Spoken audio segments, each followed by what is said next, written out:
everybody, it's your girl, Miss Motivational Mogul Mindset, Ava Cherie, the Inspired, and I'm coming back, keeping it full stream ahead. I hope you're enjoying my Armor of God series that God placed in my heart to do. But right now, I'm coming with an unpopular opinion show question. Yes, I love the questions. Keep them coming. So, this unpopular opinion question was about, I guess they were asking, like, why is wounds to win so important to me? Well, a part of labels creates wounds, right? So if you've been robbed of being encouraged, strengthened at a young age, or abused, or something was taken from you and they replaced good with bad, then the labels within starts. I don't know if people understand the gravity of that type of neglect, but how you view yourself starts when bad replaces good. So let's get into the question. What do I do to help people turn their wounds to wins? I'm cracking up because, listen, you can't make this up. People will ask you what they want. You better be prepared to answer. So, and my short answer of that is, I believe that because in certain areas I have healed greatly, I want to be the person that I needed during the times I needed. And that means me standing in the gap. That means that if I can offer up a portion of what I've went through and how I navigated it and shorten your time span and making the foolish mistakes or not knowing how to or not having a person to keep it real enough with you, then that's what I'm here to do. Because I don't think any of those hundreds of mistakes that I've made or the sufferings that I've gone through is in vain. I believe by 100% by faith that I'm supposed to impart that wisdom of how I travailed and moved through those things. So turning wounds to wins is changing your mindset towards the things you might be standing and staring down the barrel of right now. Like, I still face adversity. I still face many, many, many hardships and controversies and trials and tests. But what I can say is how I've won them in the past has the victory over it. We just have to know how to keep that momentum of going back to what we know, our faith. Go check out the Armor of God series that I'm doing right now. That's kind of in conjunction with this. Going back to what we know that works, going back to tightening up our armor, adjusting our thought life, checking our heart posture, making sure there's no impurities in there, things and people that have attached to us that we've got in bed with, a relationship with. We need to sweep our house out. So I show glimpses of how I deal with wounds to wins through my Food for Your Soul vlogs and quotes.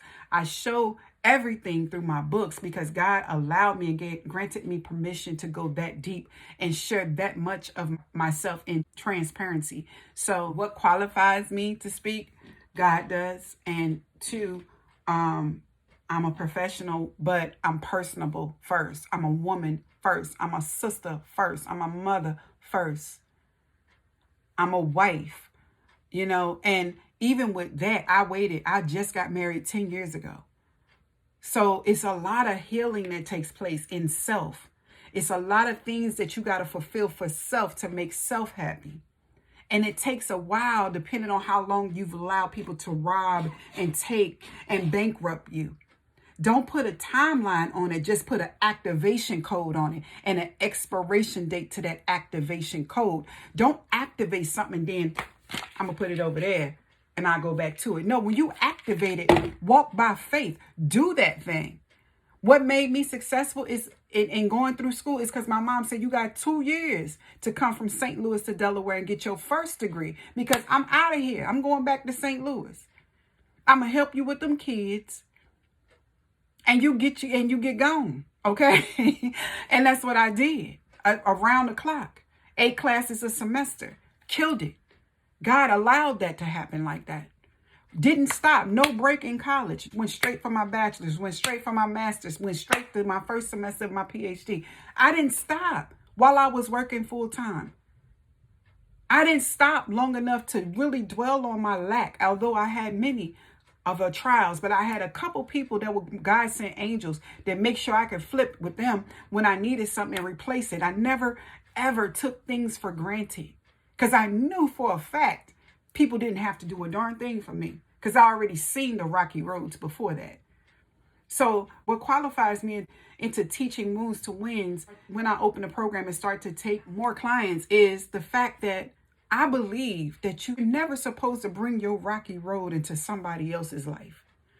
You're never supposed to bring corruption, disruption, and anything that's going to rock somebody else and put them where you once have been. I believe that though. I eat that though. I that's my fiber. Like, I'm not going to present to you something that I know is going to end in a negative result. I'm only going to talk with you, not at you, about the wounds, and then we're going to change them into wins because I'm going to hold you accountable, because I don't have time to hold your hand. That's why I say I'm the ideal accountability coach, because I'm raw and uncut. I know a lot of us say that, but I've never not been that way. Sometimes that way got me in trouble because I had anger that fueled it. Okay, I had resentfulness, abandonment issues, abuse issues. Okay, I had to do things that people out here my age at the time didn't have to do. I had to run with the best of the men. I had to hold it down and not give my body, because people say, oh, you got 4 kids, you like doing X, Y, and Z. See, those are the wounds I had to come from under, the labels I had to come from under. They didn't even realize sex didn't faze me. Sex was unwanted. I was celibate for 8.5 years before I got married. That never fazed me. What fazed me was my brain, how you thought you was going to play me. I'm articulate to detail. I played chess and checkers since I was a baby. I wasn't playing no games. And my fight was, my choices made it a little bit more difficult, but it did not claim ownership over who God says I was. I never was stupid. So whatever I put my energy into, I excelled. So how can I speak into the life of someone who wants to come from on their wounds and the labels that have been imposed on you? I tell you this. Take the meat off the bone and tap into me or whoever else can exemplify the evidence. They have evidence of what they've been through and come out of. They have evidence that they can speak into your life. You feel the power, but first pray about it. Pray about it. See who you're supposed to align yourself with. And then you'll know. Because they're going to speak maybe the same language somebody else may have spoken, but it's going to penetrate you different.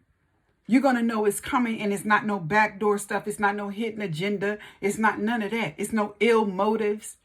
It's going to penetrate you and fuel you. Like they say, put the battery in your back. And you're going to be okay with them pouring into you and moving on, because you know that person is there to do just that. I used to always want to hold on to people so tight that came and poured into my life, because they took time wanting to know me. They took time wanting to love on me. And I'd be like, I love this. This is the only one friend I ever need.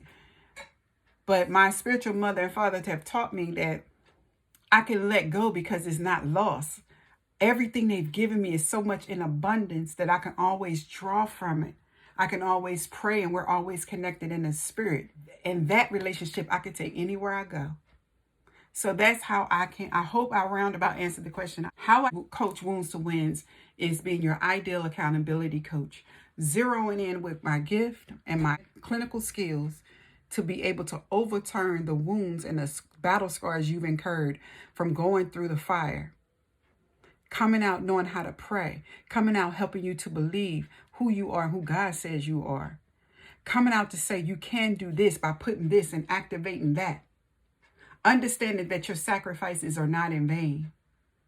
Knowing that there's a process of development, that you need that olive branch, that God is assigning and appointing people to you. And if it comes down to that Ava Cherie is that person for you, whoever it is, you make sure you ask God for permission to enter into that relationship with that person and to cover and always guard your heart. Because we're people. We make mistakes. We all have flaws and shortcomings. All right? So God's love and God's peace to you all. I know you put in the end of the email, like, when am I opening a coaching program? And I'm waiting for God to lead me for the time frame to devote to that. And it's coming. So I'm just making sure I'm presenting what you'll get, glimpses of what God wants you to see of this servant leader. All right, this warrior princess. All right. So you can see and ask God ahead of time if that's what he wants you to enter into with me. And we go into this journey together. All right. So until next time, I hope you enjoyed this unpopular opinion show question. God's love and God's peace to you all. Until next time, be safe.